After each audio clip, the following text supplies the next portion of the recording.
Montgomery Mosaic presents Diverse Experiences at Montgomery High School. Panelists Fabian, Jordan, Ananya, Lisbeth, Annalyn, Yasmin, and Leah. Montgomery Mosaic is a nonpartisan group affiliated with the National Not in Our Town movement. Our goals are to build community, promote acceptance and understanding of diversity, and combat prejudice and discrimination locally through education, discourse, and action. Hi, I'm Salaf Jaffer, and I'm the president of Montgomery Mosaic. Montgomery Mosaic is an organization that we started to combat prejudice and build community in our town, and we're affiliated with the Not in Our Town national movement. In the event that you'll be viewing, we had a panel of high school students from Montgomery High School talk about their experiences with diversity and inclusion. They came from all different backgrounds, all different experiences, and we really wanted to highlight what it means to be a high school student. And some of the best comments that we've gotten in our previous meetings have come from young people in the community. And we have a board member, Dia, who is a student at the high school, and she's actually the one who put together this panel. So I hope that you will learn from it and find it as empowering as we did to see the experiences that students have had and how they have built from that and how they've grown. If you would like to follow our work, you can do so on Facebook or you can contact us by email. Thank you. And with that, I will introduce Thea, who is our high school representative and has done such a wonderful job of pulling this panel together, and she'll talk a little bit about that process. Thank you. Hi, my name is Dia. I'm a 10th grader at Montgomery High School, and organizing this panel was really important to me because this past year, and in past years, hello? Okay, okay, perfect, thank you. So organizing this panel was really important to me because for the past few years, our school has had a race relations club, but this year, it was unfortunately due to the fact that we couldn't find a teacher due to contracting issues. The club was dissolved, and the students that were interested unfortunately didn't have a voice and weren't able to share their thoughts. And thanks to Sadaf and Jeannie and Jeff, who've allowed us this opportunity to all come together and allow them the opportunity to share their voices and share their experiences. We've been able to get ourselves out there. So thank you so much. Thanks to the church again. And with that, I'll be able to you guys can introduce yourselves. Well, yeah, maybe. Yeah. Hello. Is this thing on? Yes. Good. All right. It's good to see you all. Welcome. I'm glad that we can be together in this place for this event.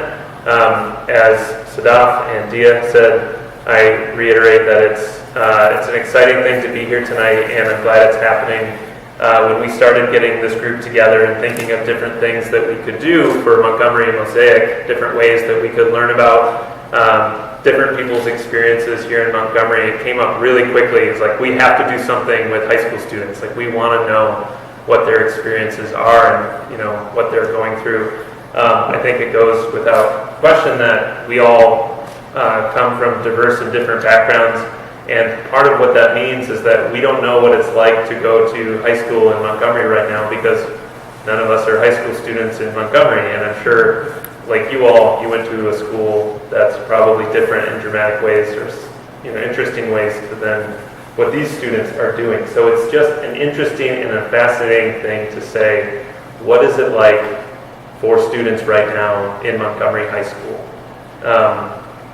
And so part of what I want to say tonight is that I'm really, really grateful to each and every one of you and to Dia for your willingness to come and to be a part of this.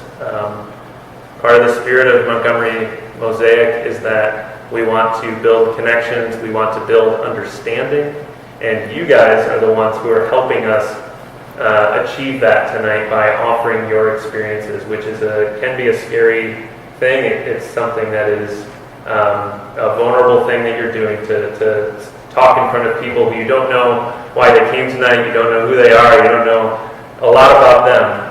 So it's a big honor what you're doing for us, and you're brave and generous, and we're very grateful to each and every one of you for being here tonight. Even without even saying a word, everyone here is grateful that you're here. We'll give you a round of applause.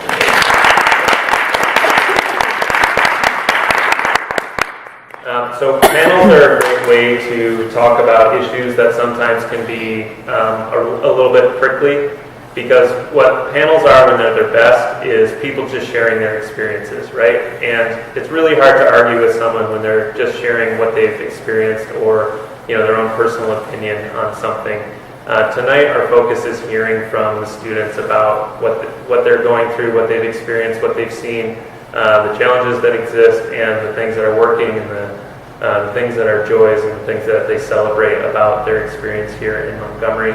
There will be time at the end for some questions, or we're hoping there'll be time at the end for some questions from you all, or if you want to make statements, that's fine. Please know, as the moderator of this experience, I also am going to use my authority to, if you ask a question that I don't want the students to have to address, then I'll just make that decision. And if you don't like that, then I'm sorry. So with that, did I cover everything you need to cover? Great. So we're going to ask you guys to introduce yourselves. If you have... I don't know that this one was working. It was cutting.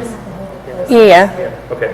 So just put it really close to your mouth like this, and it'll work well. So we just want to know your name and what grade you are at Montgomery High School. My name is Yasmin, and I'm in 10th grade. See, I don't think it's working. That was very quiet. Yeah. Want to try again? My name is Yasmin, and I'm in 10th grade. Nice. My name is Lisbeth, and I'm in 10th grade. Hi, I'm Gordon. I'm in 10th grade. Hi, I'm Laya, I'm in 11th grade. Hi, I'm Annalyn, I'm in 12th grade. I'm Ananya, I'm in 12th grade. I'm Fabian, and I'm in 10th grade. Oh, all right. So our first question is about stereotypes. So we're wondering if any of you are willing to share about a stereotype that you feel is often sort of thrown your way or applied to you in your experience in high school so far at Montgomery. Yeah. So one of the interesting things about stereotypes is that racial stereotypes in particular are made as soon as you see somebody. So my entire life, people have been able to look at me and tell that I'm Indian. So one of the first things that you get are nerdy or curried or something like that, right? So for me, at least, it was a lot of rejecting my cultural identity because I felt that my cultural identity was equal to the stereotypes that people threw at me. So I particularly remember one incident in 7th grade where I had dropped my lunchbox, and these two boys sitting in front of me picked it up and started throwing it back and forth and asking me if there was curry inside of it. And for them, it was something very funny, small, and significant, but for me, it was this defining thing where suddenly I was reduced to less than who I am, and I was just another person in this category of these curry-eating, nerdy, tech support Indians. So in that situation, I didn't know what to do. And I wish, going back, that I had stood up for myself and I had said, you're making a stereotype, it's harmful, it can really hurt somebody, and it's not true. But instead, I figured that the best way to combat this was to pretend like I was one of them. So I laughed at it, and I made it a joke, and I made it seem like it didn't affect me at all, because one of the things that you start to realize when you're a teenager and you're already insecure and people are pegging these stereotypes at you is that you have to kind of accept it, and you have to be one of them, and you have to pretend that you're okay with it. Because if you don't, suddenly you become this stereotype, and you become this idea of the other, and you're no longer included in this group of people. Thank you. Yeah.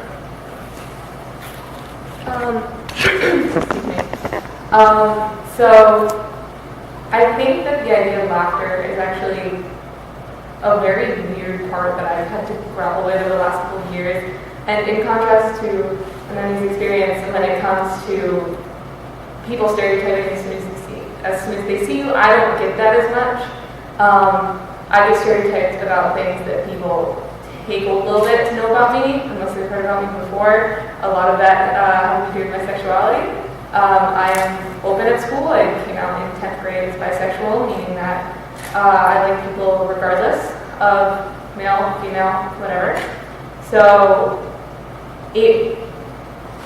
coming out was one of the weirdest things I had to do, because it's very much looking at the world and telling them your business.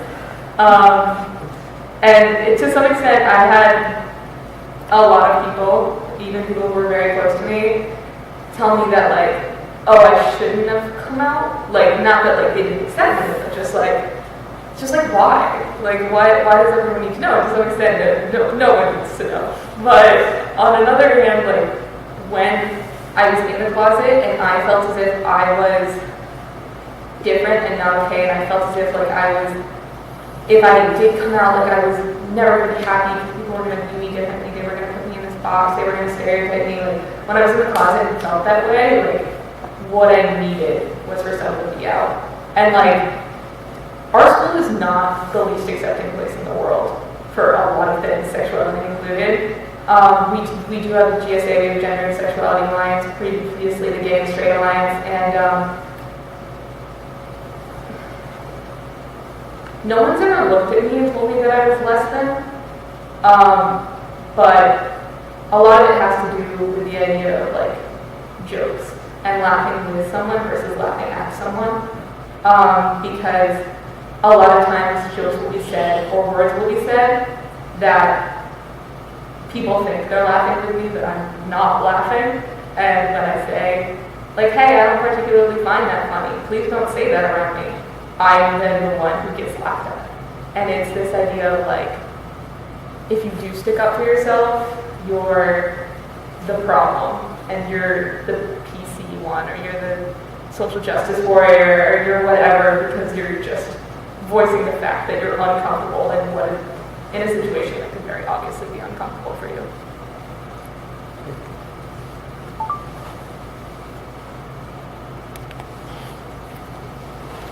Anybody else experience with the stereotype you feel has been applied to you? Yeah.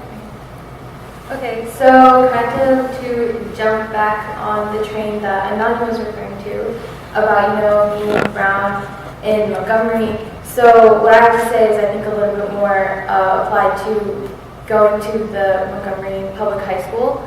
So it's actually really interesting. I feel like I've been stereotyped because, the color of my skin, how I'm brown, I'm Indian, also because I'm a girl, which is something that I feel like a lot of people would think, is not really as relevant anymore. But I feel like being female combined with the fact that I'm brown, so I have all these expectations on me. A lot of people in the Asian community face a lot of stereotyping in terms of, oh, you should be smart, you should be getting straight A's. And that being justified by, oh, like, your parents expect the same thing of you. However, having your parents have certain expectations of you because of, who they are in your life is extremely different from people you don't know having the same expectations of you, not knowing who you are, your background, your upbringing, anything about you other than the color of your skin, right? So there's that. Combined with this kind of interesting, hierarchy in the high school, where in social circles you'd expect that in this group of, maybe all kinds of Asian people, not just Indians, you see that there's a lot of, kind of having to prove who you are. So I think that being a brown girl, especially wanting to, do things that are related to liberal arts, as a lot of people on this panel are interested in, has been kind of difficult, stepping into leadership positions, because then you have to prove yourself and kind of prove that you're more than just what people assume of you. So it's kind of, any case of stereotyping where people just assume things, and you really have to work hard to, break those barriers down. But in some cases, those things are just so strongly enforced that it's really hard to do so. So I think that that's, a combination of two stereotypes that have just been put on me is, some sort of strange inferiority complex with being brown and being a woman, that makes it really difficult to, sometimes get things done in the setting that I'm in, especially, academically. We're not just going down the line, so Justin, Jordan, you don't have to go next. Anybody else just generally on stereotypes? We're sort of already dabbling in the second one, which is, does anyone have an example of like a way where a stereotype has affected your experience or the decisions that you've made in high school? So are there any ways where people's stereotypes or the ideas that they have about you feel like have changed your experience or the way that you've made decisions or the decisions that you have made?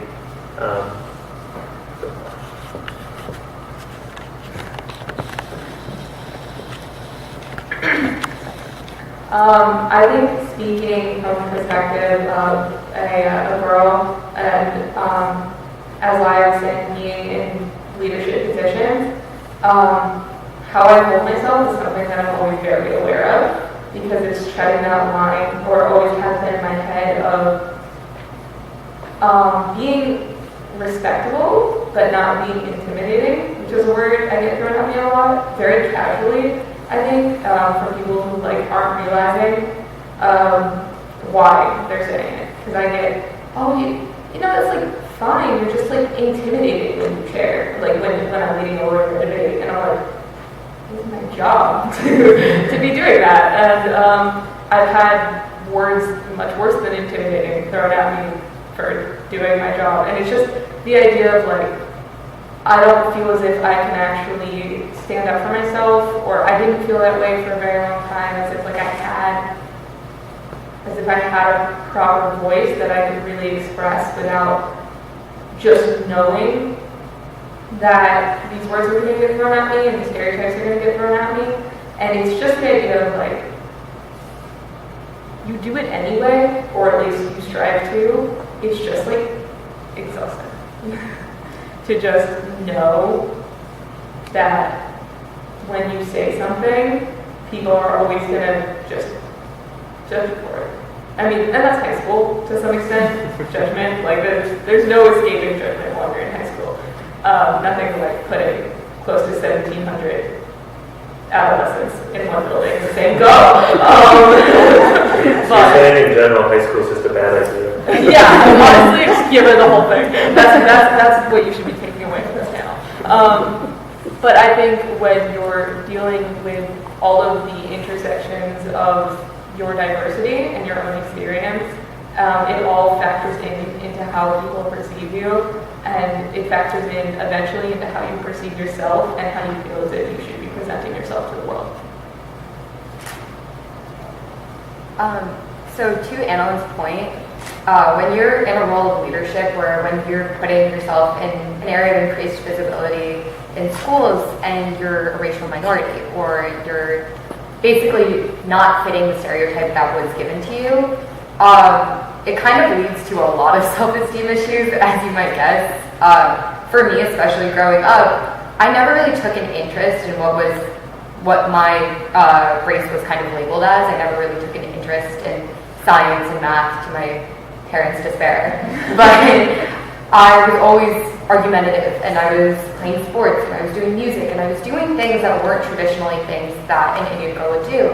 And I was met with a lot of confusion.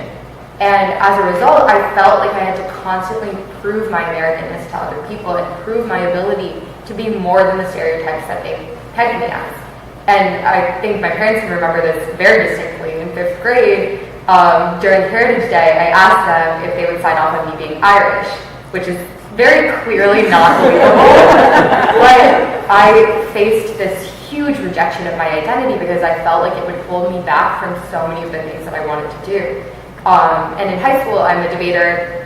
I debate in National Public Forum debates. I'm an officer and a board member for Model United Nations Club. And I do a lot of work in the liberal arts field, in debate, in politics, and things like that. A lot of areas where you don't get much representation when you're a woman or a person of color.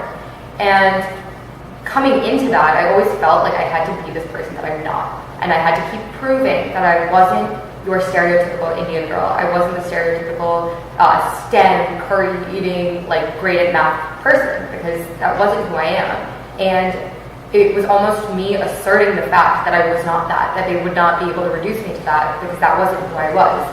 And it became this perpetuated idea of like, I have to reject my culture, I have to reject my identity, because this part of me, if I let it show, it will define who I am.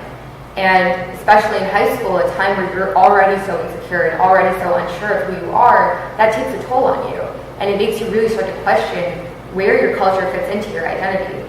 So it took me a really long time to finally now be able to get to a place where I can embrace my culture and acknowledge the fact that I'm still an American and I'm still like all of my peers.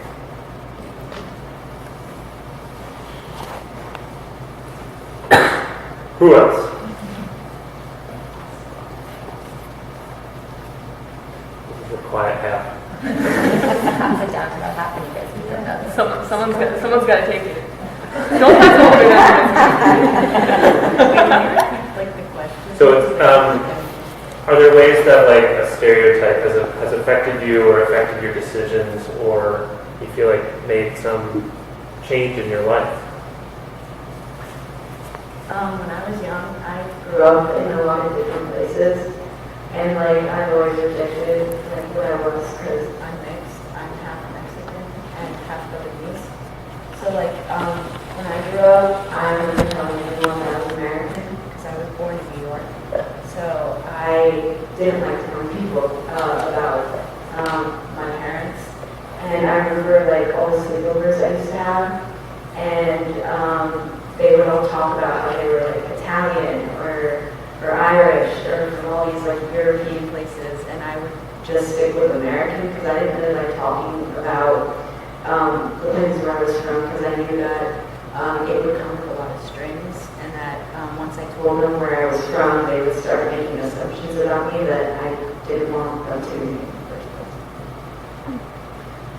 place. So it's cool that you're sharing with us, you know, what your heritage is. Is there a time where you started feeling more comfortable sharing that with people? I think that was around 6th or 7th grade when I moved back to the U.S.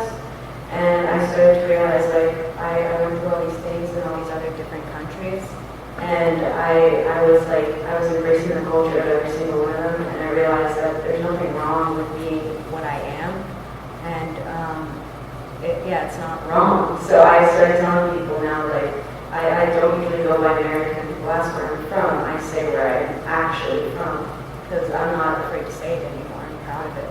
Great. It's really cool. Well, I'm Mexican, and I was actually born in Mexico, and I moved here when I was 6 years old. And me, honestly, I did not like being Mexican because, like, there were many stereotypes just as a little girl thrown at me, such as illegal or that I was a bad person. And there's this like one time where my brother, he was at school, and he didn't understand the language. It was hard for him to like adapt to it because like since he's older, it takes more time. And he just left, and then the police came for him, and he was so scared because like all those words were like stuck in his brain, and like he just didn't know what to do. And like through high school, he's like always been seen as a bad guy because like he just stands up for himself. And like my parents, like, you know, they've been through a lot of like racist things, like they're always like to blame for it. And like me, since I'm a girl too, like I'm not known as like the smart one. Like when I tell people I read books or that I love reading books, like they don't believe it because I'm Mexican. And there's actually this one friend, Dia, she's actually the one like actually like let me like, I don't know how to say it, but like she actually like helped me like realize that I am smart in my own way. Dia's pretty great. Yeah. Yeah. So the next question is, again, this is like the third one about stereotypes. So it's, is there a stereotype about something about your intersectional identities that you feel like has been really easy for you guys just to like not care about? So there's a stereotype that exists. It's sort of been there confronting you, and it hasn't been hard at all for you just to be like, and like not care about it and just like power through. So yeah. Do I say the stereotype? Yeah. Okay. Like Elizabeth, I've been called illegal, and there's also terrorist. But I feel like after like being through that for all these years, I just kind of learned to like sweep it under the rug. It doesn't really affect me anymore, and I know that it should, and I should start standing up for myself. But I just think that like once you get so used to it, you don't take it as something bigger than just a word. And personally, something that I'd like to do is actually start to stand up for myself, because I've been called them multiple times, and I know it's not right.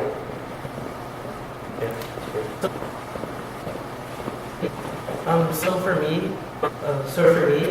I'm not sure if it's like really a Montgomery thing or something like that, because at my past schools I haven't really been called this, but a stereotype that people have given me is that like I'm not black or something like that, and they say that because they don't perceive me as being black, because they think that black people are ignorant or like they're dumb or something like that, and like I carry myself a different way, and so I just like usually ignore this, and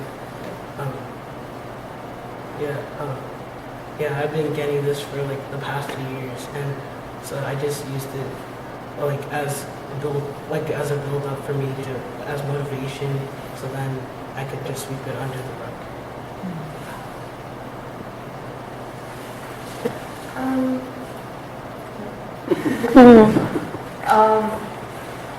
I think as a girl, there's a lot of obviously general stereotypes that we've been discussing, and I think one that I've been able to pay the least mind to is just, I think in general, to this day, girls are still perceived as weaker, even if it's not as bad as it used to be, whether it be physically, emotionally, intellectually. I think in a lot of those ways, women are perceived as just generally not as strong as men, and I think from a young age, that's just not been how I was raised, and I think a lot of that to do for most of my life. I was raised by a single mother. Raised by a single mother who worked in professional fields in pharmaceuticals and science, where she was often the only woman in the room, and like for as long as I can remember, like I was just raised to be tough in every way, and just that it doesn't matter, and that you do what you do because it's what you love, and not because anyone else wants you to do it, and not because anyone else thinks that you should be doing it a certain way. Like deal with things that are said to me.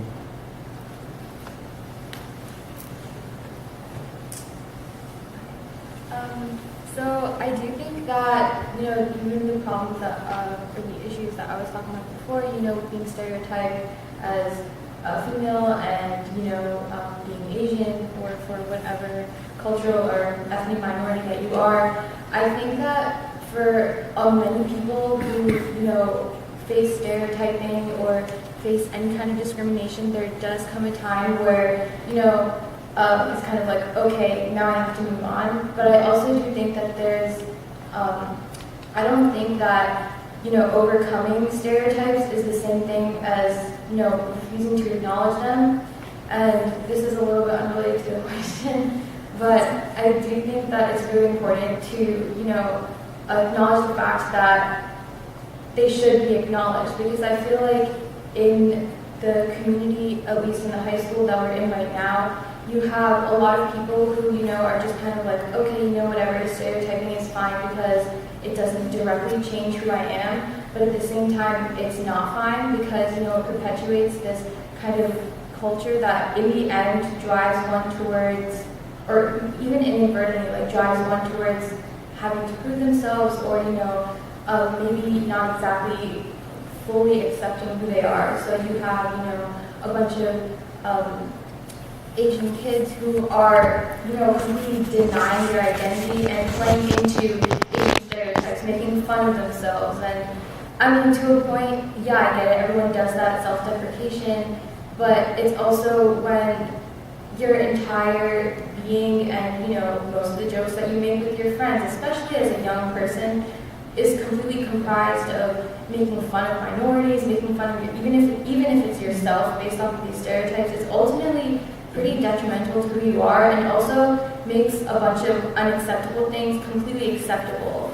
And that's an issue, and is something that I think is really important in overcoming an issue, is acknowledging that the issue is still in fact there and doing your best to address it and solve it while not letting it stop you from doing what you want to do. Thank you. All right. Yeah. So one of the things that I've noticed has come up a lot is humor. And how people can couch their stereotypes in humor, and then the person on the receiving end feels like they have to laugh it off, or they don't know how to deal with it. And I think this is a challenge for everyone, not just high school students, but those of us who are not in high school anymore. We're in high school a long time ago. So I wanted to ask you what you think, if there are ways how is it that we can untangle this? How do we deal with it when someone couches their stereotypes in humor? Or how can we have a source of humor and enjoying ourselves in high school that isn't based on stereotyping people and putting people down? I'm curious because I think that this is a challenge that we all face. So can you think of ways in which you've addressed it that you think were powerful, or things that you thought of later that you might have wanted to say? Because one of the things that we've been talking about at meetings is, if something happens, what can you say? If someone says something to me, what's a good response to it? So I had this experience about a year ago now. I'm part of a leadership group. It's called an officer corps for Model United Nations and Youth in Government, which are two debate programs at our school, but I'll be talking about Model United Nations. And this is a group of 40 kids. We work together for a year, and we get really close. And I've made some of my best friends through these clubs and through officer corps. But when people get comfortable, sometimes they get too comfortable and forget that they're still in a leadership position, and this is still, to some extent, a professional environment. And what had happened is that repeatedly, people started making jokes, using language that I considered to be offensive and I considered to be harmful, and something that personally offended me, and a lot regarding sexuality. And I had just come out of the closet at this point. This is the end of my sophomore year, and I had two main reactions. So people would make a joke, and I would go, "Hey, please don't say that, please." And my main point was, you can throw those words at me, and to some extent they roll off my back, they still sting, but it is what it is. Those who it's really affecting are those who are still in the closet, and those who, and this doesn't just apply to sexuality. With everything that you're saying, you do not know how it's affecting someone else. You don't know if it's pushing someone farther in the closet. You don't know if it's making someone reject their identity a little bit more. Excuse me, you don't know. So that would be my point. And most of the reaction was, I legitimately got laughed at, to my face, for saying these things. And I would be like, cool, thanks. And the thing is, the first couple of times, I'm gonna say the first 3-4 times that people would laugh at me or be like, it's not like that, you're looking too far into it, people aren't offended like that. And I'd be like, I am, but whatever. The first couple of times it didn't really affect me that much, but I can tell you, one of the last times it happened, I was like, hey, please don't say that. And they laughed at me, and I was just like, what do you want from me? What can I do? What can I do to get through the fact that when you see this, it hurts? Because I'm saying this to you in plain language, and you're ignoring it, and you're laughing at me, and you don't want to consider my feelings valid. I didn't get an answer, but that's what I was expecting one. I will say, that entire experience was very discouraging for me, and it was not great for my mental health and where I was at that point. But I will say that there was one person who I talked to about it who used this offensive language, and I was like, hey, please don't. And they texted me that night. They were like, it was a joke. Like, I can explain the joke to you if you want. Like, I was like, I don't want to hear that. Why would I want to hear that? Like, obviously, I don't want to hear that. Like, just don't say it in front of me. And they were like, yeah, I'm really sorry. And it was canned and it was fake and it was what I had come to expect.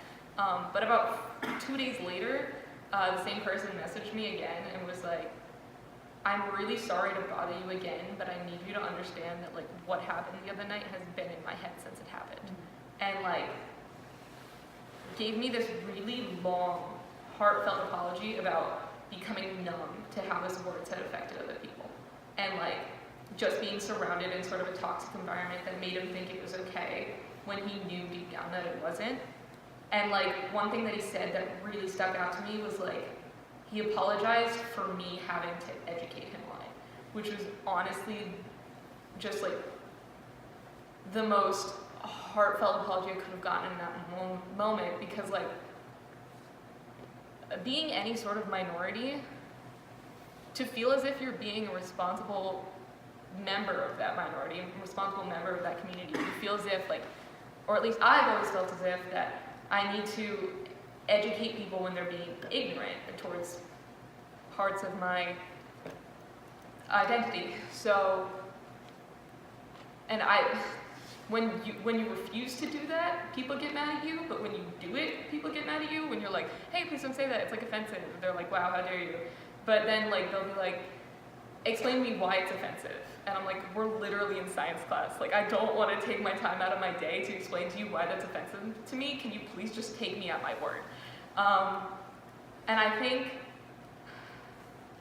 it's really hard, especially speaking from the context of sexuality, it's really hard because it's hard to continuously reaffirm that with other people, because it just feels as if you're coming out again and again and again.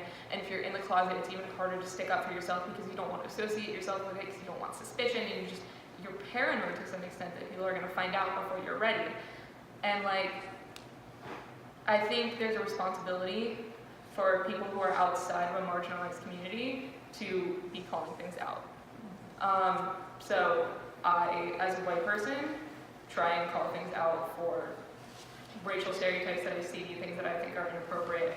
And to some extent, I expect that out of members or people who are not members of the LGBTQ community. I do to some extent. I guess I wouldn't say I expect people to stand up to it, but it makes me respect a person a lot more if like you can look your friend, you can look your family in the eye and be like, I'm not comfortable with that, like regardless if it doesn't affect you, because like, especially when it comes to sexuality, you don't know who around you it's affecting. And like, something that I've always wished I had the chance to say to one of these groups, they don't listen to me, I'm aware. Like something I've always, like these groups of like, these friend groups that'll just throw this around. 10, 20 years down the line, at least one, maybe two of your friends are gonna come out as gay. Like they are, and it's just like statistically one of them is gonna be gay. And you are gonna have to look at yourself, and you're gonna have to look at the actions that you chose to make, you're gonna have to look at the words that you chose to use, and you're gonna have to ask yourself and think long and hard about the decisions that you made and how it affected that person who was obviously suffering and who you called your friend. And you're gonna have to deal with that on your own time, and I'm not gonna be worried. So, yeah. There you go. So that's why this is not going to be as eloquent as that, so don't expect that from me. But I just wanted to speak a little bit to the idea of like the burden of education falling on minorities, because for a really, really long time, I have rejected that because I feel like it's not my obligation to educate ignorant people just because I was born a minority. And for a while, when I was younger, like I didn't have the courage to stand up for myself like Annalyn did. Like my defense to everything would be humor, but it would be to laugh at myself, laugh at my culture, and justify it as okay, because I would tell myself like, I don't associate with that, I'm a real American, like they're all gross, like it's fine, I can make fun of them. And then I started to internalize it more and more and more, and I realized I was just rejecting part of my cultural identity and letting people make fun of that because I didn't want to be categorized as sensitive or as the other. And that started to turn into anger. Like, why is it my responsibility to educate you if you're ignorant? If you're going to peg me as this stereotype, if you're going to call me these names, why do I have to educate you? Why do I have to tell you that you are morally wrong or morally irresponsible? And it didn't really occur to me, and like this gets a little sappy, but it didn't really occur to me until I saw what she did. Because I kind of saw what she went through. We're best friends, if you can tell. I don't like her. I don't. I saw what she went through, and I was like, I didn't know that somebody could have that much strength and that much courage to say, like, this is my community, don't attack it, like, stand back. And I didn't have that for such a long time because I didn't want to associate myself with that. I didn't want to put myself in a situation where I would get all this hate and get people calling me sensitive and get people calling me names. But unfortunately, the reality we live in is that's the burden of being a minority. That's what your burden is. You will have to fight to show people that you are deserving of the same respect of anybody in the majority. You will have to fight to show people that certain things that they say and certain things that they do are irresponsible and offensive. But what's so gratifying about that is like when you look at someone like Annalyn and you look at the amount of people that she's touched and the amount of people that she's changed with that one action, and when you put yourself in that situation where you're willing to take in all this pain because you know you're making a positive difference for somebody, it's the most gratifying feeling in the world. And it's probably the most inspirational thing to watch when somebody is able to do that. Can everyone? Sorry. Can everyone hear me? Yeah. Okay. So we were talking Right up by your about mouth. Yep. we were talking about before how all of us are Gen Y, right? Gen Z. Gen Z. Okay. So being Gen Zers, I think a lot of us, or the majority of us, grew up watching a lot of TV. I know that I did. And one of the things that I feel like really disoriented my perception of myself was seeing South Asian representation on TV, and the way that it was depicted, the way that I saw myself depicted as comedic relief, as a joke, as a model half naked, as a child starving. I think that those things really played a huge role in me, like Ananya was talking about disassociating myself from my culture. I felt that the way that the TV, like I think the first time I saw myself on TV was when I was like 10. I was watching a cartoon with my sister called Phineas and Ferb. I don't know if you guys have seen it. But, it's just like a cartoon. And one of the kids, his name is Baljeet, and he's like a stereotypical Indian kid who carries a calculator around, has a thick Indian accent, and is probably like the epitome of all like the most unattractive Indian stereotypes you can think of. And because of that, I started to believe that being Indian was being unattractive. I started to believe that being Indian meant liking math, speaking with an accent that was thick and sounded awful. But like another thing about that I was thinking about this entire conversation is how European accents are often like epitomized as beautiful and eloquent and like cultured, and then when we see Indian accents and Asian accents in general, or just accents that aren't considered like poetic by society, we consider them to be like ugly and uneducated, and that makes me so upset because I grew up with my grandparents who don't speak with perfect American English. I grew up with my parents who for the longest time didn't speak perfect American English. I grew up myself as someone who moved from India and wasn't immediately able to speak perfect American English. And I think that those things really tainted my perception. And so, sorry to go off track, but I think my question for you guys is how do you think the media has influenced your perception of yourself, and how has it tainted that? Yeah. Good. Sorry. All right, so anyone reflections on that? How has like media depictions of some aspect of your intersectional identity affected you?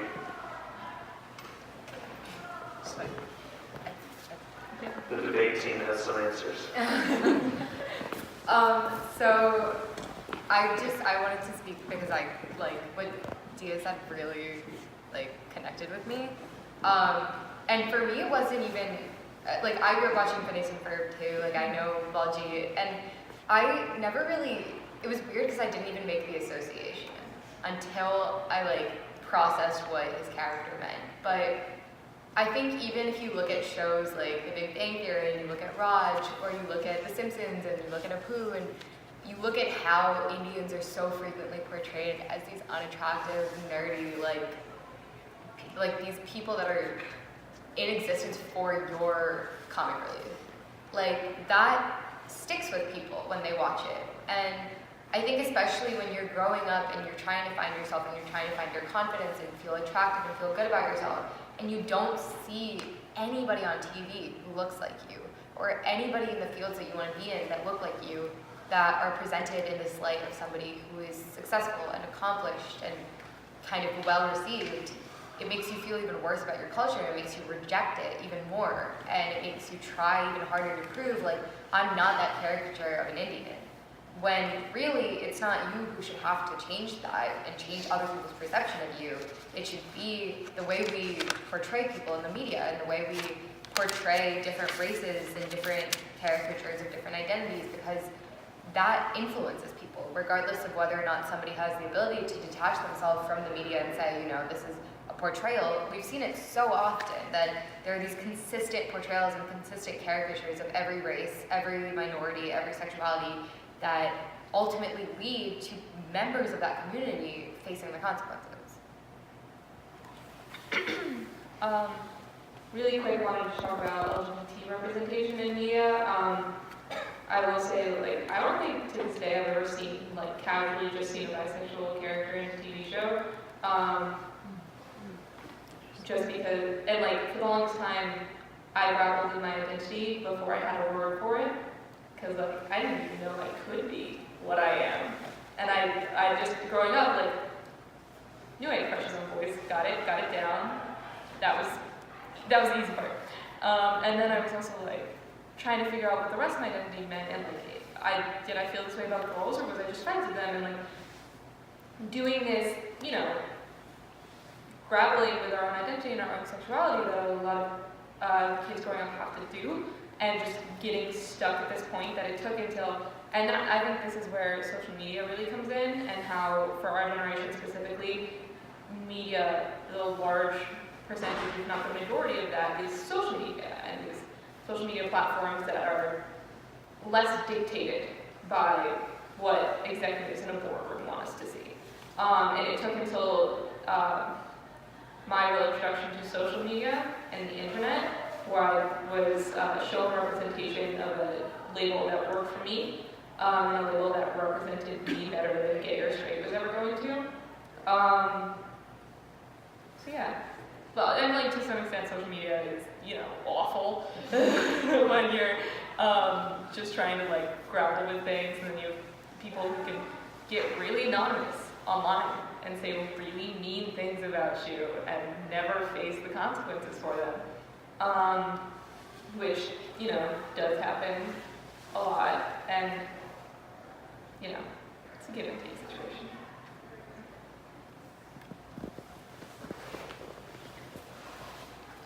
I don't know if it was, is this okay? I don't know if it was just like the TV shows that I watched, because I remember when I was little, I didn't watch that much TV simply because I didn't understand it. It was all in Arabic, and that was never a language that my father wanted me to learn because of the connotation that came with it. So I don't know if it was just because I didn't watch that much TV, but personally, I never saw a lot of representation for people like me, Latinos or Arabs. And I feel like that kind of, it connected back to the fact that when I was little, I always said that I was American, or I was born in New York, and I never even thought about the fact that there was like a whole other side of me, because I was never really represented. I didn't even know that it mattered.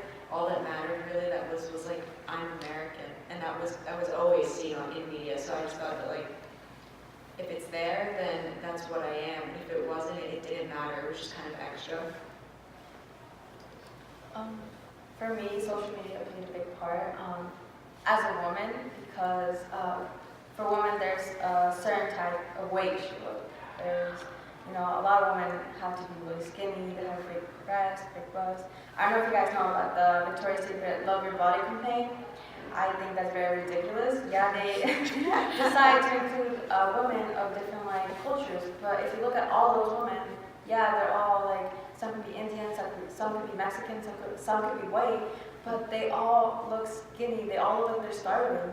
And if you look at the Dove campaign, there's every different types of body types, and I just think social media really impacts girls' minds. And like I see in my Instagram feed of these accounts of girls who just want themselves to look so skinny. Like I just think social media should help girls teach themselves that they are beautiful no matter how they look, and not teach girls that they need to look a certain way or dress a certain way or talk a certain way.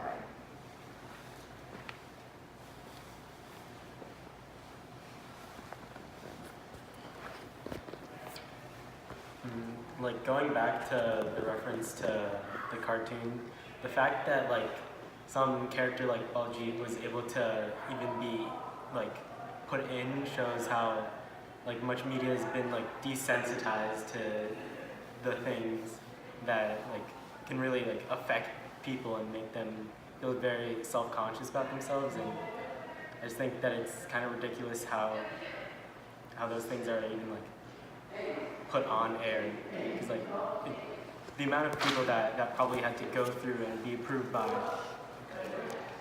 and like it still got through. Yeah, just to really quickly add on to that, it was really funny because the same exact character, Baljeet, but I mean basically the only representation of the Indian culture when we were kids. It was really funny. I remember one time I was in school or whatever, and some kid like tried to do the accent, and I was like, that's so funny. What is that? He was like, oh, you don't know? And I was like, no. And he was like, that's you guys. And I was like, oh, okay. And, it's funny because it's so fake, right? So it's not even being reduced to like this one very particular reference, but it's like the reference doesn't even really exist. Like. It's just take everything, take all the stereotypes, magnify them, and then create this like persona. Even Jessie, okay, that show, that kid, yeah, there was this random like Indian kid, and the real kid didn't even have an accent, and his accent was also so bad. And it was like all these just like these kids shows. I don't even know about like, I mean Big Bang Theory, I don't know, but all these kids shows especially, it's just like. The younger minds are that much more vulnerable, I feel, and it's just, you're just subjecting them to more and more of these like magnified stereotypes and less representation, which is definitely getting better, but I just think, yeah, just us growing up, what we've seen is just has been really limited. Quick question, isn't Baljeet voiced by a white guy? Am I wrong in saying that? That would, yeah, I What mean, is surprising? All right. so Yeah. Is doing or saying something that isn't for the sort of positive inclusion and acceptance that we all would hope for and want. Jordan, did you have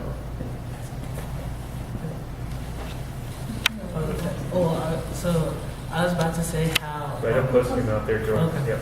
So I just want to add how, like with these types of stereotypes, like what my friends would get or what I would get, like they would just say, oh, I'm just joking, and it's not really, like what they're saying, it's not really like making it low, but it's actually like raising what they're saying higher and making it keep in your mind like throughout the day. And yeah, this has happened to me like a few times, like especially when I'm older. So like when I was younger, I was able to ignore it really quickly, but then now I'm like, now I'm starting to like get it in the back of my head more often. So I think a way is like, yeah, maybe if someone says something like racist or like something that you don't really agree with, maybe it is important to take your time. Sorry. Maybe it is important to take your time and educate them on it, because maybe they're not the most educated on that. Like, I'm Mexican and someone else cannot be Mexican, and like if they don't understand, and maybe they're ignorant on it, but I can take my time to help them know what they said was wrong. So maybe if I did take the time to let them understand, maybe they could see my point of view, because everyone has different points of view. Like we're learning, everyone sees things differently. Like everyone in this room sees things differently. So maybe it is important to at least take time of the day, like it won't kill you, there's 24 hours a day to teach them why they said, what they said is like not good or it's not the best thing to say. I kind of had like a situation. It was around last year. I remember it was like we were doing art testing. And after it, there was like a big table and I sat down and there must have been like 5 or 6 other white girls sitting there. And one of them made a comment. It was kind of like a general comment, and I don't know if I say what it is because it could be argued, because it did lead to an argument. But I must have fought it for the entire time I was there and after, because like I wanted to teach them that what they said wasn't right, but also that like there was like 5 or 6 there, and I was the only one who could back up for myself.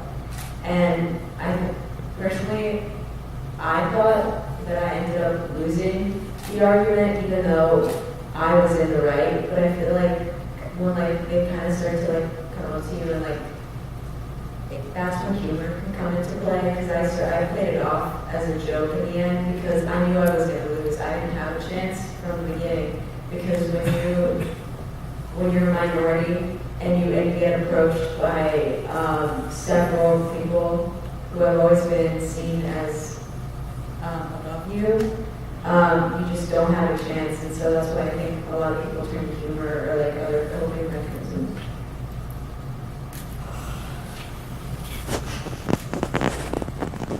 Yeah, so to answer the question of, how to address it, I think that it'd be really nice to say that you can just kind of shut it down then and there and say, that's not cool.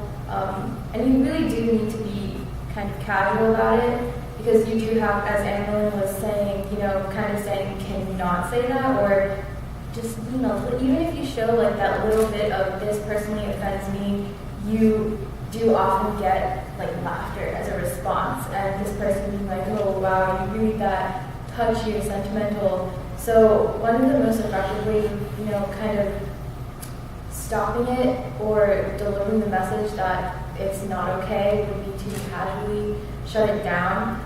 But I do think that it varies from time to time. So in every situation that you're in, it's all going to be different. So you are doing the right thing, or not even, or doing something for the sake of speaking up against an injustice and the repercussions of that are based off of, who you are and who you are in that situation, even if who you are isn't even something that varies depending on, your personality, but rather your identity. And I just think that it's a question that's really heavy and doesn't have a single answer. So I just thought that was interesting. All right, so I'm going to ask you now about the adults that are at the high school. So some of you are going to turn 18 while you're at high school, so you'll be adults. So when I say adults, I mean the parents and the teachers and the staff and the coaches and all the adults that are in this high school world in which you live in.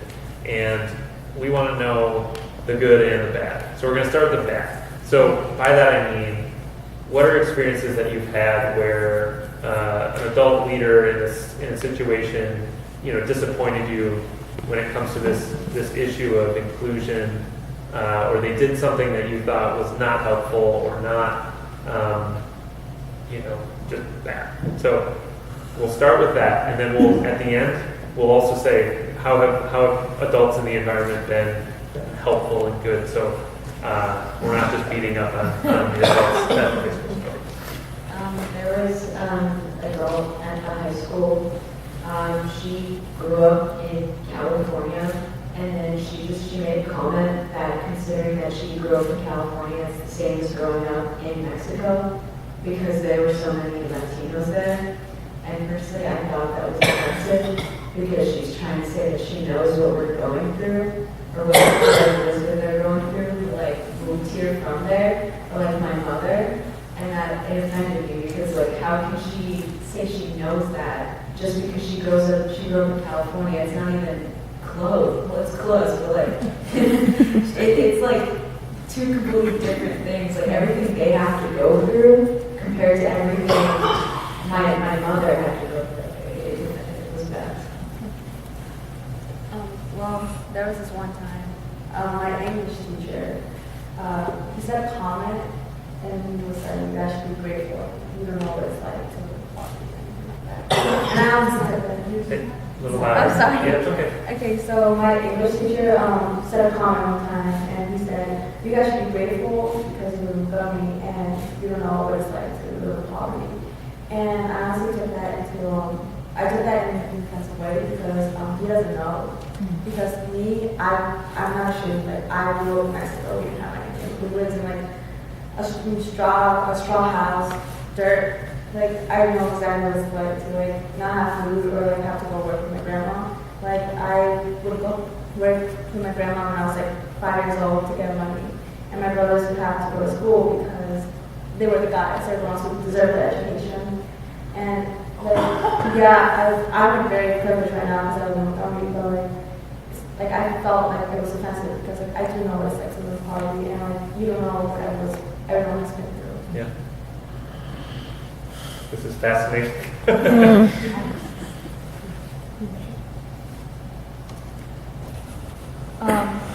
So I think that people have a tendency, or I think administration in Montgomery has a tendency that like when we don't want to address something because we're scared of it or we're scared of doing it wrong, we just don't. So I think in a lot of ways, especially I think specifically in English class, I've discussed things a lot. Like I feel like we've had discussions on race, and I know we last year in AP Lang, AP English Language and Composition. That's the name of it. I should know that. But you know, I'm in 12th grade, about a quarter way through my year, and I've never in a class had a discussion about sexuality. Even in health classes, the whole 9th grade you talk about sex ed, 10th grade sex ed, 11th grade first aid, and then 12th grade it's like sex ed part 2, where they're like, oh, here's all the things that we didn't think you could learn about in 9th grade. So finally at 12th grade, they're like, did you know that gay people exist? And you're like, whoa, I was not prepared for this. As if by 17, 18, you don't already know. And I think it's just like this idea of, like, we're not old enough to learn it in 9th grade. Like, we're not ready. We're not ready to hear it. And I think even in 12th grade, it's kind of glossed over, and we're like, oh yeah, like gay people, treat them well, and like also there's some people who like both genders, moving on, and like you're like, wait, can we like a discussion? And I think for other groups, like it can be even worse or even different, because I think the reason that we're taught about race and gender, and to some extent sexuality in schooling, is to some extent we are expected to learn compassion by evaluating other people's experiences. And one thing that I have never, and as far as I'm aware, will not through the rest of my high school experience, learn or have an honest discussion about is disability. I've never had it in all 4 years of my high school, and I think that would be, like, I don't know. It takes through learning from experience and learning from other people who might know what's the best way to deal with someone's disability. Because I never confronted with it in any of my schooling. No one in my immediate family has a disability, so I'm just not confronted with it. So therefore, I don't know the most respectful way to deal with it, because I'm never taught, and I don't know how to get that education because I'm not taught it at school. And that's just something that's always stuck out to me. Of like, I think Montgomery is relatively inclusive when it comes to people with disabilities. I've never really witnessed someone being truly like discriminated against for having a disability But just the idea of with a lack of education, I think there can also come a lack of compassion, even if it's not on purpose. So I just really quickly wanted to address a point about like addressing mental illness and mental health in the school. So last year I took a class called Elements of Human Behavior. It wasn't called psychology because the teacher did not have the qualifications for psychology, which became very apparent to me. So when we started off the class, basically 90% of it was watching movies and analyzing the characters. And as someone who struggled with mental illness, I felt that I deserved to have something properly addressed. But, you know, I let it go. I realized it was a taboo topic. It was hard to talk about in a school environment. That was okay. So throughout 10th grade and 11th grade, I had got diagnosed with ADHD, and I was kind of learning to deal with that because, in general, I like to be a high achiever, but it was very discouraging to work really, really, really hard and not to see the tangible effects of that. And we were covering learning disorders, and he basically glosses over the symptoms of ADHD and just says, like, you know, it's somebody who's jumping around all the time, you never see them working, that's that, moving on. And I was like, hold on. Because I was also learning that hard work is different depending on who you are. Mm-hmm. And I think I'm a very, very hard worker. I put a lot of myself into the things I do. I care a lot about the things I do and the work I do. And I spend a lot of time working on things because I want things to be good. I want things to be done well. And a lot of people don't see that because I work in a different way. I don't, you know, sit down and study for hours. I get distracted because that's how my brain works. My brain works differently. And to hear that this thing that I was grappling with, that it made me feel lazy, it made me feel less than, it made me feel like everything that I had put into high school was not worth it, was just, all of my fears were just being confirmed. And, you know, there are these very casual jokes you hear in school a lot about, like, oh, like, you can't focus, you have ADHD, or like, oh, you're so ADD. And like, to some extent that's funny. I get it, it's funny. But people don't see, nobody can really see how much it takes out of me to just sit down and focus and study.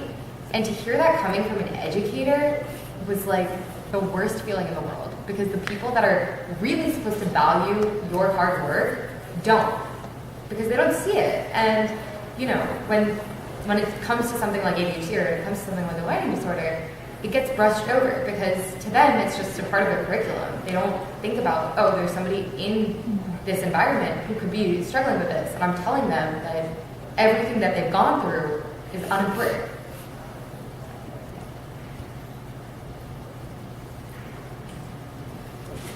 Cool. I can talk about something good. Well, okay, yeah, let's shift over. So, and if someone has another thing that's on the negative side, that's fine too. But in what ways have adults in the high school environment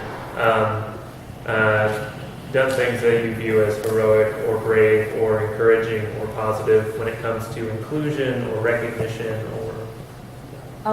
So one of our vice principals is openly gay, and I remember the time that I first learned that. I think it was freshman year of homecoming.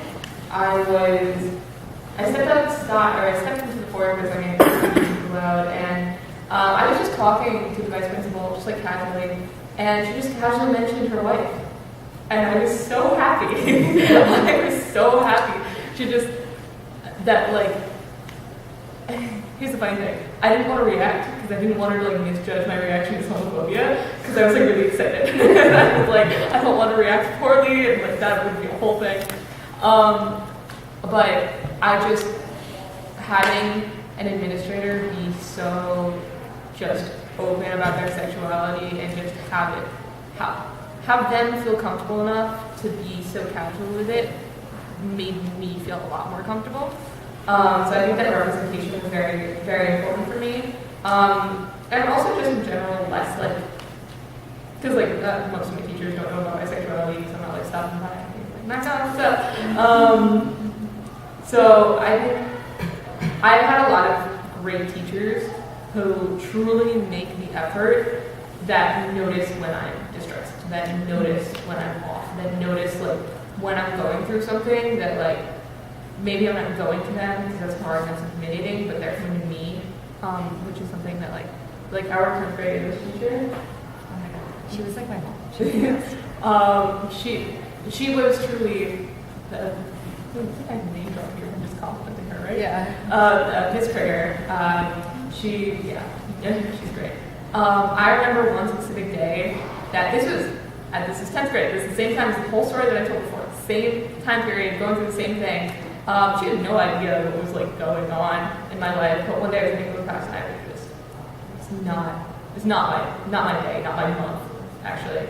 And she came up to me, or at the end of class, she was like, and I was like, oh, am I in trouble? I wasn't participating.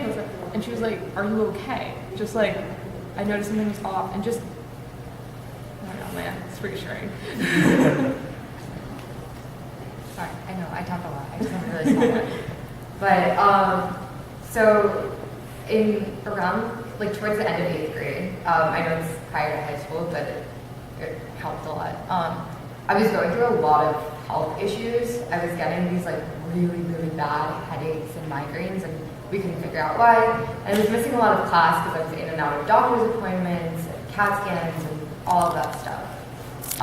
And my teacher, she pulled me aside and she was asking me what was going on, and I explained a little bit of it. I wasn't in a good place mentally either, and it was just kind of, it all unloaded on her.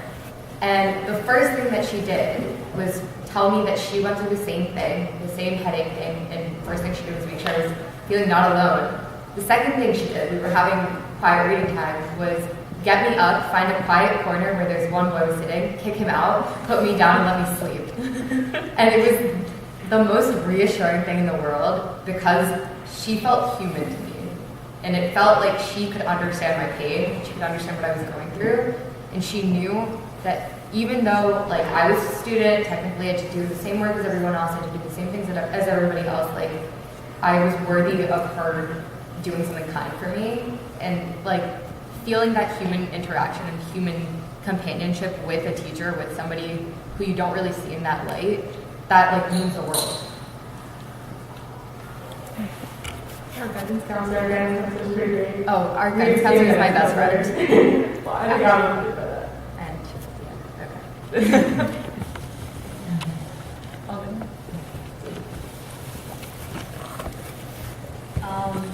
My world studies teacher last year, Mr. Luke, he was one of the greatest teachers I've ever had. Not only was he like an amazing teacher, but also always like the last 15 minutes of class, he would go over like an issue, something going on in the world that was just like plainly wrong, and he would talk about it in class, and it wasn't really open discussion because it was wrong, and you couldn't say it wasn't, even though people might have thought other things. And it was kind of like, he was kind of like doing my job for me, or many of the people in that class, that he was teaching others things that I didn't feel like teaching. Like he would go over like issues like in China where they're putting Muslims in camps, and he would go over that, and like I didn't feel like I had to talk about that and how that affected me, and he would go over it, and it was like, it was reassuring because like I knew that there were other people out there that cared about like what's happening with us around the world. There's my guidance counselor, Ms. Hampton, she's the best thing ever. I remember there freshman year, unfortunately my friend passed away because he committed suicide, and I wasn't having it. It was like the week. I was just like really depressed, and I just skipped class. And Ms. Hampton, like I was trying to avoid her, but she wouldn't let me like walk away. She would like keep like insisting talking to me, and like just like me talking to her, it was like really good because like she would listen to me. And then there was another time where like there was this adult who was like just trash talking me, and she didn't even know me, and she came looking for me because I went to hide and study called Dia. And then she came looking for me again, and she just like, she wouldn't give up on me. Like, even when I wanted to avoid her so bad, she wouldn't give up on me because she would always be there for me. And like, I think teachers like that are so amazing because they just like help you and they help you feel better. So a few months ago, I actually broke my arm, and I ended up having to get surgery for it, and so it was really hard for me to write. And my chemistry teacher, she really helped me by making sure I got all the notes and giving me extra time for the test. And she's been a really great teacher for me for this cycle. All right, so we're going to do our last question, hopes and fears. So when it comes to Montgomery High School or just Montgomery, the community that we live in, what are the hopes or the fears that you guys have for this community? David, do you have anything? No hopes or fears. He's just cool.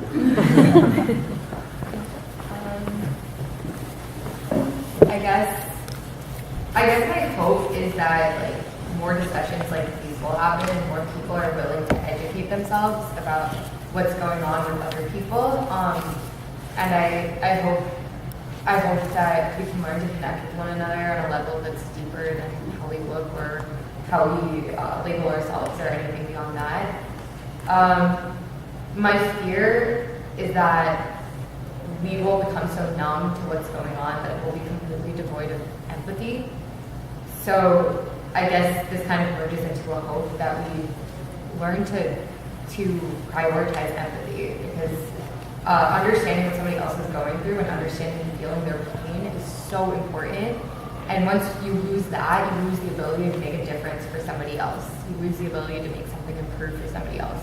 So I just hope that the empathy that drove everybody to come here and listen to other people talk and listen to other people's stories, that isn't lost. My hope is that we are still young and that we have a lot of time to grow. My hope is that we will. Like I said before, I still think high school's a bad idea. I still think there's always going to be inherent parts of it that are just bad. And some parts of it are just bad. I don't think anyone got out of high school completely unscathed. And I think to a lot of extent, we're still growing, and we still have lots of time to go to college and meet all sorts of diverse people. And maybe to some extent, this growth will come from an actual understanding or an epiphany moment of wow, this person is the same as me, or maybe it'll come from what you said came back to kick you in the butt, and because that will happen sometimes, and that maybe what makes you grow is that you have to face the consequence. You have to face the consequence of your words. And I think my hope is that I think a lot of my hope resides in our generation, because I got the awesome kids in the room with me. I got kids like Dia who work to organize this. Obviously, help adults, I'm not discounting the work that the adults do. You guys millennials? Not quite. We're the one younger than millennials. Gen Z. Yeah. I'm even younger than that. And even if you look nationally, the amount of young people that are on the national stage that are fighting for change that they want to see, whether or not you agree with that change, I think it's inspiring to have people my age be in politics and make me feel as if my voice matters, even if it's in one-on-one conversations and not on a national level. So real quick, back when Dina and I were trying to set up race relations as a club, at the club fair, it was really interesting. We had interesting conversations with two people. There was one kid who, after explaining what the club was like, why would I join this club? I'm white, I have nothing to lose. And there was another kid who was like, oh, racism doesn't exist in Montgomery, so I don't get what your point is. And we were all kind of okay, and eventually figured out that this kid didn't even think that racial stereotyping was necessarily racist, even though it is inherently racist. But social issues and the tolls that it could take on people. So I do think that that's really important within our community, especially. So my hope for our school is to like acknowledge the stereotypes that many people face, and like to try to overcome that. So like acknowledge it, like bring it together, but like try like make a conversation that's like somewhat that doesn't really lead to stereotyping. So that's my hope for Montgomery. My hope for Montgomery is that people stop being afraid to stand up, and that they need to stand up for what they think is right, and maybe like stop laughing it off, because I know it hurts people, and even if you laugh it off as humor, I think they should stand up for themselves. One of my hopes, I think, would be that like role models, like with teachers, to have more people like Mr. Fluke going around teaching about things that are going on around the world and how they affect the people sitting right next to you. And I guess one of my fears would be that people could twist that into a conversation when it shouldn't be in the first place. All right, baby, and last chance, you got anything you want to say? So we're going to move into time if anyone has either a question or a reflection that you want to share based on what you heard tonight. I'm going to start because I already have the microphone. What you guys were saying about your close group of friends and the difficulty in asking them to recognize that what they're saying is offensive and hurtful, and like the deep disappointment when the response isn't immediately the right response, right? And it made me think about how it could be very, very difficult, maybe even impossible, to just like bump into someone who's being racist or, you know, terrible about inclusion, and in that moment convince them that they're wrong and they need to change and like help them into an epiphany. But it is possible in the close relationships that we have to do that, right? Someone who says, I love you or care about you, and then you're able to say like, okay, well here's what it means to love me, don't talk like that, and like, we need to work on this, right? And that's just a general observation about how change happens, but it also is part of why we're doing this more generally. Montgomery Mosaic is to build relationships with one another so that we can have those conversations and we can get to a point where we can know what we're doing that's not helpful or hurtful, and address it, and you know, build relationships ahead of time. So that was just an observation. Thank you for helping me into that. First and foremost, I want to commend you, ladies and gentlemen, for putting yourselves out here today. It takes a lot of strength to discuss these issues with strangers in front of you in this type of forum. My question to you is in regards to Montgomery High School, very specifically. So as freshmen, when you entered, there's a peer leadership program that the school has. And I wanted to know, did you feel that that helped you? Do you feel that you were represented within that group of peer leaders? And if you feel either way, are there recommendations that you feel that you could put forth towards the administration themselves to ask for better representation if you feel it was lacking? Yeah, okay,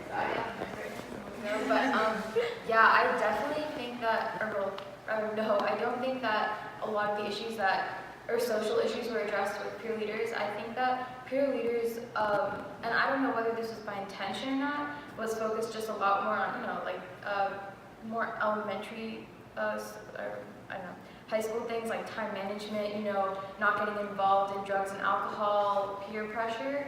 And I think that it would be really valuable to have more, you know, a social aspect, social learning with peer leaders. And I do think better representation within the peer leader program. I think that peer leaders can often be like the quintessential Montgomery culture of if we don't say it, we can ignore it. And I think that's illustrated in the way we talk about like alcohol, in which peer leaders, by the lesson that they're told to give, are told that they're not allowed to like acknowledge the fact that it happens in high school, and that they just have to say, don't do it.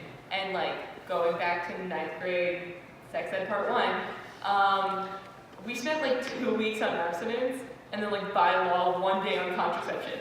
And it was just like, and I think that happens a lot with like social issues as well, in which like peer leaders, we don't, it's not, at least to my memory, it was not discussed when it comes to sexuality or race or gender. I don't remember that ever coming up. I also don't know if it's particularly the forum for it, because like, peer leaders go through one paper application, one interview, and then one, like, they have to do an activity. So I don't know if those are the best people to be teaching us about these issues. Like, I feel like maybe it could be nice, and I think representation is always important, but I think maybe that job lies more on educators who should know how to properly address it.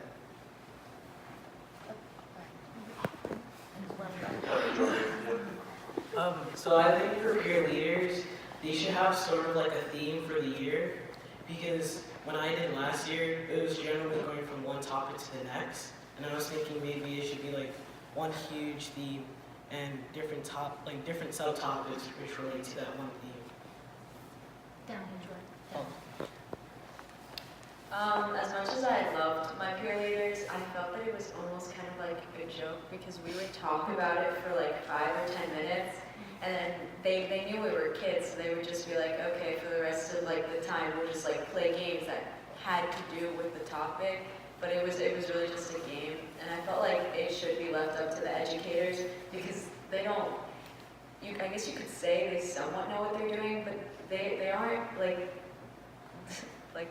the best people for it, and like they're kids, so they know that we're not gonna pay attention. And I feel like with like an educator, they would like force us to, but they're just gonna let it go and just like have fun, because we're freshmen. They don't really want to like force it on us.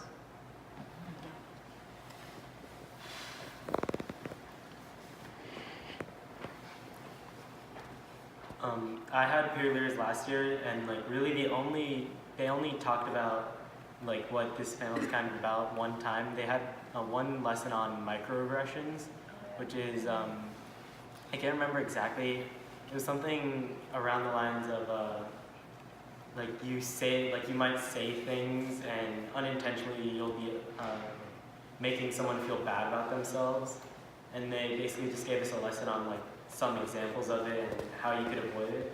But I think that was really the only time that I can remember that they really talked about anything like that. Besides that, it was mostly just like high school life, like don't drink and drive, don't drink, and time in, things like that. Well, I kind of want to ask about your teachers and the assumptions that they may have about you based on stereotypes or whatever. And have you felt that it's affected your grades or the way you're treated in class or anything on that level? Thank you. So teachers and grades and the way you're treated in class. Go. So I do think that, or at least I go in with the idea that there's a perception of me that's already been had, especially in my more advanced classes. I think the assumption is that a lot of Asian kids are going to take the advanced classes. And this is kind of a bad way to put it, but as soon as they see my grades, they realize that isn't true. And okay, let me think about how to phrase this. It's a shift. Like I feel like because I don't fit that stereotype to the T, like it shifts it so quickly that it never really affects me. And I think that because Montgomery is a very, very diverse community, the expectations and assumptions made of people, for me at least in the Asian community, have been shifted because there are so many people in that community. And I think that as the years have gone by, my teachers have been more exposed to different people's strengths and different people's weaknesses, and they've started to disassociate strengths and weaknesses with race or how someone may look or portray themselves and things like that.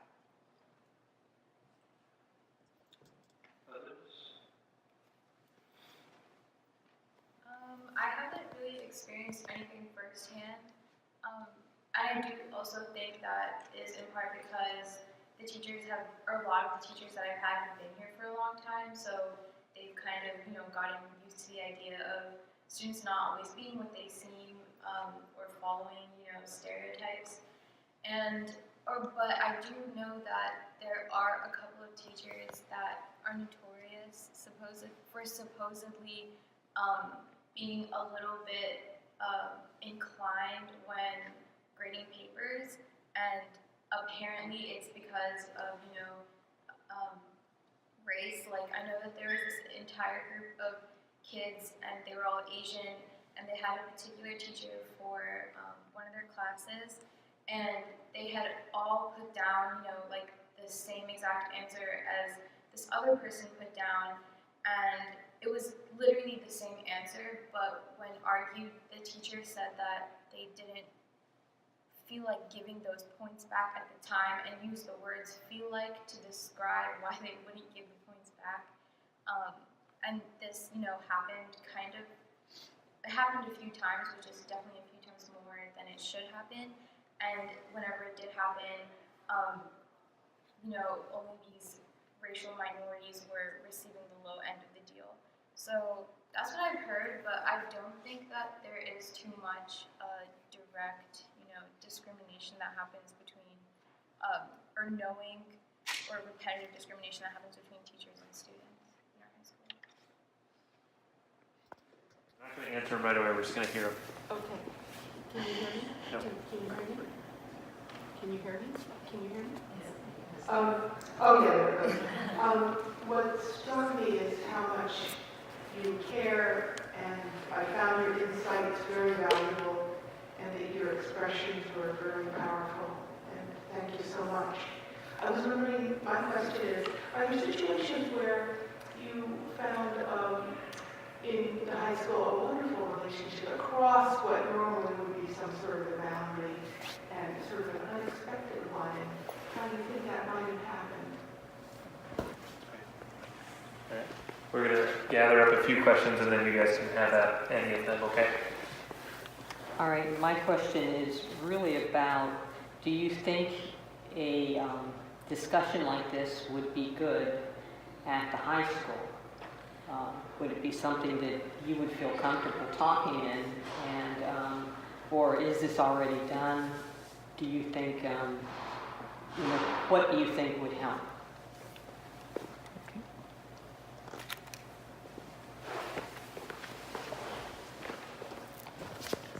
This may need only one answer, but I was wondering if most of the friend groups that you see at the high school are just one ethnic group, or are they mixed, or are they maybe mostly one ethnic group?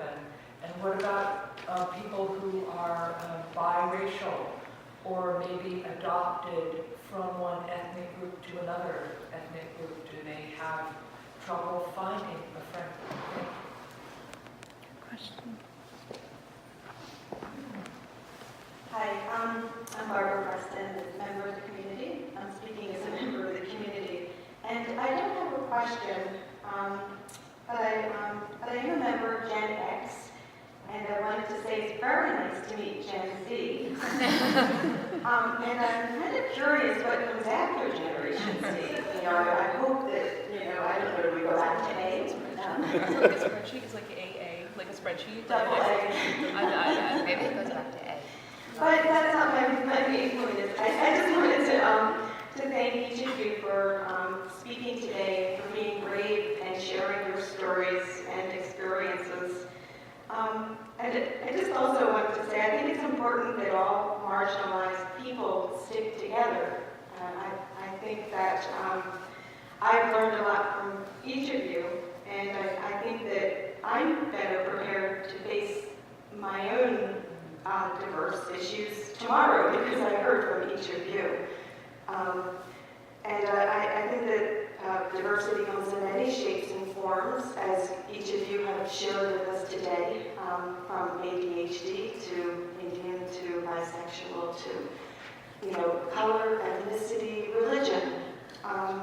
And I just wanted to say that what I learned today is that it's the stereotypes that's where that's where the hurt comes from, is when you get stereotyped and say because you are this type or that type or look like this or that, this is who you have to become, or these are the options that are available to you of that stereotype. And some people don't even believe it exists. So I think that it's important to know ourselves and be strong and be who we are. And I thank each of you very, very much. All right. Go ahead, guys, and if you want to respond to any of those, we have a hand down there. So. First of all, I would like to say that these were all excellent questions. I want to go back to Ms. Phillips's question about if you think like it would be a good idea for this to happen at school. Honestly, from my point of view, we've had something like this about a person coming in talking about different races, and he would like interpret them. And I just feel like most of the student body just make fun of it, if I'm honest. They make fun of it, they make jokes out of it, they think it's dumb. I feel like they don't really appreciate it as most of the students should. And yeah, it would be a good idea if like students could like talk about their experiences, but I feel like I know myself I wouldn't be able to do that in front of Montgomery, because Montgomery students have a tendency of making fun of each other and like bullying each other even though they think it's fine. So I think from my point of view that most kids wouldn't even like take the opportunity to like listen to something like that. They would just think it's absurd and dumb because like it's Montgomery, if I'm honest. I'm sorry. Going back to your question about friend groups, personally I've been through like all of them. Freshman year, I hung out mostly with like the Arabs, and then sophomore year it kind of changed to hanging out more with like Latinos. But now I feel like it's like a mix, and like I found people from all different types of friend groups, and I haven't made my own, I would say, but like now I kind of just go around them. And it's the same with like sexual orientation, because like one of my best friends is gay, and I feel like all together, like that's what makes like a good friend group or a good group of people, because you're able to understand all these different like types of people and their backgrounds, and it just makes you a better person. To add on to Elizabeth, I would say that this is a great idea for Montgomery High School, because we definitely need something like this to like show everyone like these different cultures and how like even though we are different, we are alike in some way. And so I think this is a great idea. Yeah, I agree with that, but also in agreement with Elizabeth, I do think that in Montgomery, a lot of the students would find it difficult or refuse to receive the information that would most likely be discussed with this kind of event in the high school, mostly just because of privilege that exists within the community. But yeah, I do think that ideally it would be great and would idealistically be really beneficial, but even with Dia posted on the Instagram page today for the on our Monty Race Relations Instagram, and someone commented, do you remember what they commented? Yeah. What did they say? They said, "Who started this club? I'm asking for a friend. I just wanted to know why they thought it was a good idea." Yeah, so even just the existence of, or the possibility of this kind of forum even existing is kind of received with this weird resistance. So I do think that it would be great to have it, but also fear that it wouldn't be as effective or would take it further into not being taken seriously. Yeah, to go off of the point about like would a forum be effective, would it be something that's good for Montgomery? I'd like to say yes.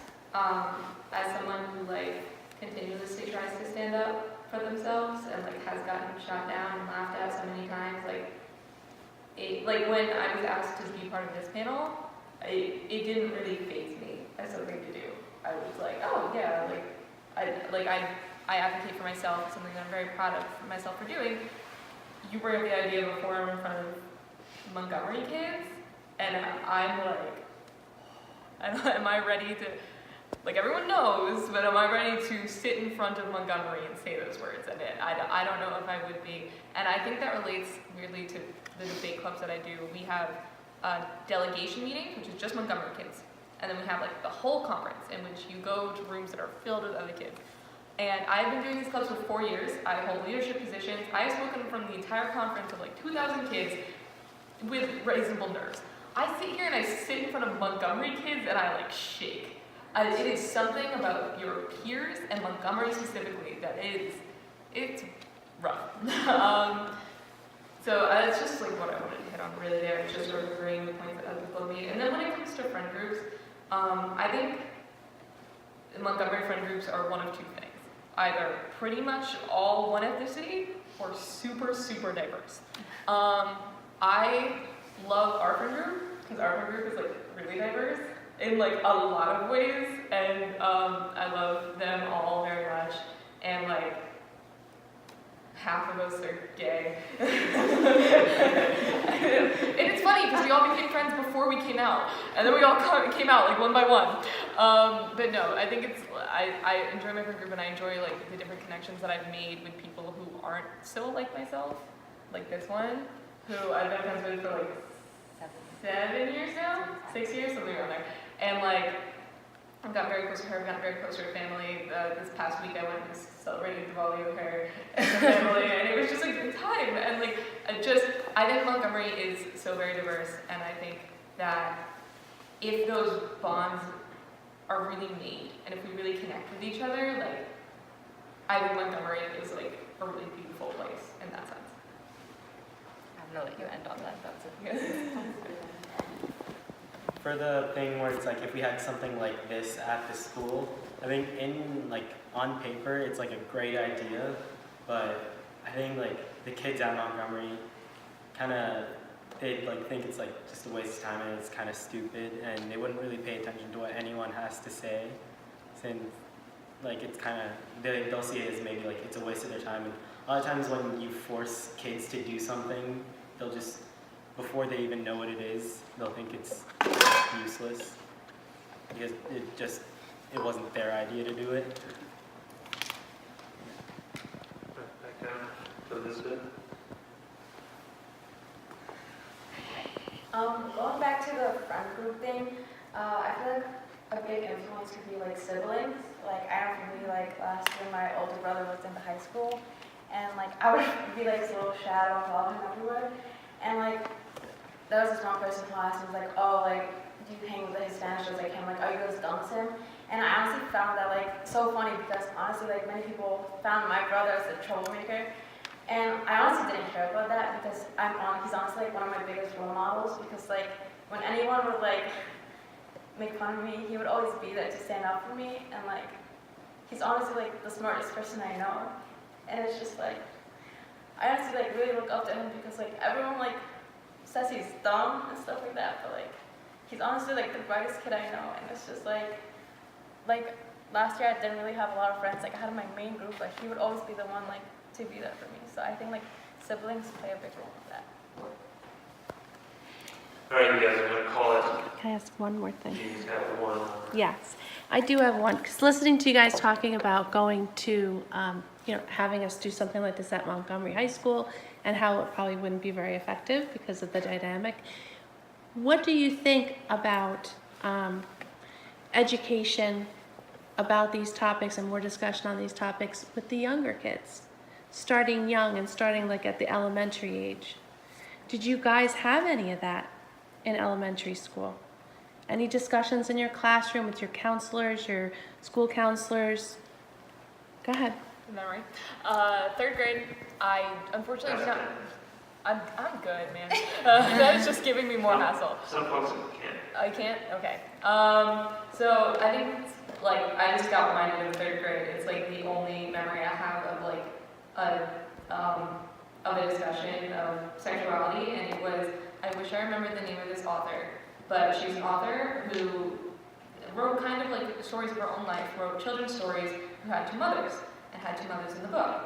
And I obviously wasn't grappling with my sexuality in like 3rd grade. So it didn't infect me in that way, but it affected me in the way in which I have a very close friend of mine who has 2 moms. And people didn't know that at the time. And someone was like, why does she have 2 moms? And someone else was like, well, so-and-so has 2 moms. And it was like, what? And like, it was very obvious that like she wasn't ready for that to be known. And that's very unfortunate. But like, from that day forward, I was her friend. And we're in 12th grade now, it's been like 9 years. But like, I think it's hard coming from the perspective of sexuality and talking about it because a lot of people still think it's very taboo to talk to kids about sexuality. I know that like even my sexuality, I don't discuss it around my younger sister. She's much younger than me. It feels like there's still this taboo nature in my head where I feel like I can't talk about it, and I feel like maybe it would be nice to have that sort of emphasis on it as like a younger kid, but I don't know, maybe I wouldn't want to be the one who posted it. So this is actually a great transition. I don't know how many more comments we have, but we probably do need to wrap up pretty quick, so any last comments?